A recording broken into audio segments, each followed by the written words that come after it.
Hi, I'm Ginger Rem. Hi, I'm Martine Leduc.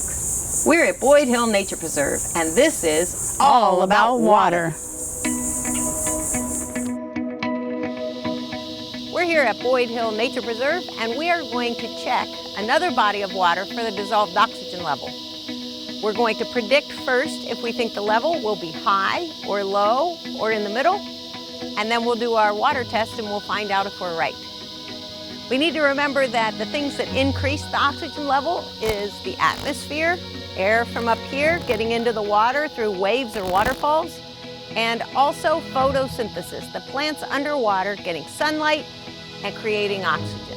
That'll increase the level.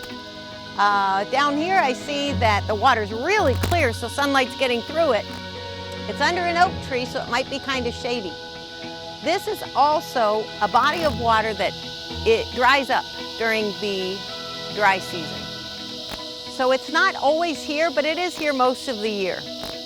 It gets its water from runoff. So when it rains, like it did last night, a couple of inches, it runs off the land and into this low spot because gravity always pulls water to the lowest spot.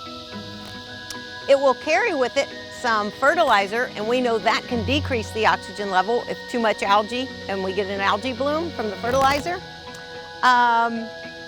So I want you to make your prediction right now and decide if you think this body of water will have a high amount of dissolved oxygen, a low amount of dissolved oxygen, or just right.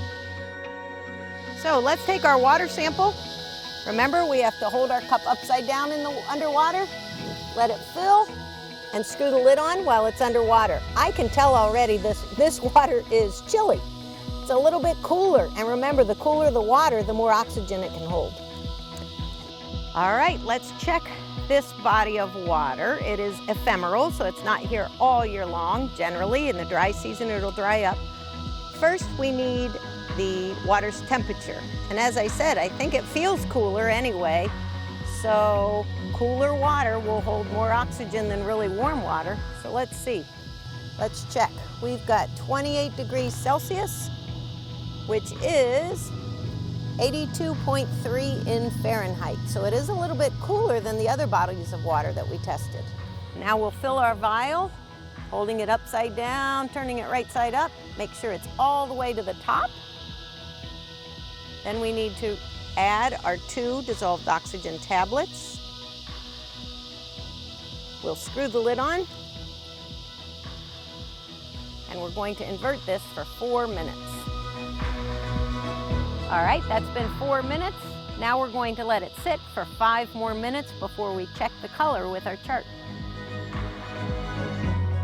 Okay, that's been 5 minutes. Let's check the oxygen level of this vial. Still looks kind of low, doesn't it? It's not clear though. It's definitely not a 0 or a 1. It's closer to 4, but it's not quite there. I'd say this is an oxygen level of 3. That's still pretty low, isn't it? Did you predict that the oxygen level in this pond might be a little bit low? Well, if you did, you were right. Let's check to see if we can figure out some reasons why the dissolved oxygen level might be low here.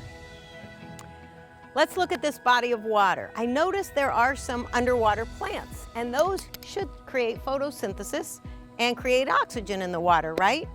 But remember, this body of water goes up and down with the rain, and this is just grass. So I bet this grass is not normally underwater. So that might be one reason that the oxygen level is low. Let's look at the bottom of this. I see a lot of dead leaves and dead sticks. All of those are decomposing, and when the bacteria decomposes that organic matter, it uses up oxygen. So that's another reason that the dissolved oxygen level would be low here. It's also pretty shady. It's not a lot of sunlight getting down to the plants that are underwater. And the fertilizer runoff from this beautiful grass, I have a feeling they fertilize here because the grass wouldn't be that gorgeous, right? And if that washes into the water, it can create algae, which when that dies, it will decrease the oxygen level. So as you see, there are a lot of different variables that can alter the dissolved oxygen level in a body of water, and we saw that here. This video series has been brought to you by the Pinellas County School System along with the Southwest Florida Water Management District. I'm Martine Leduc, and I'll see you next time.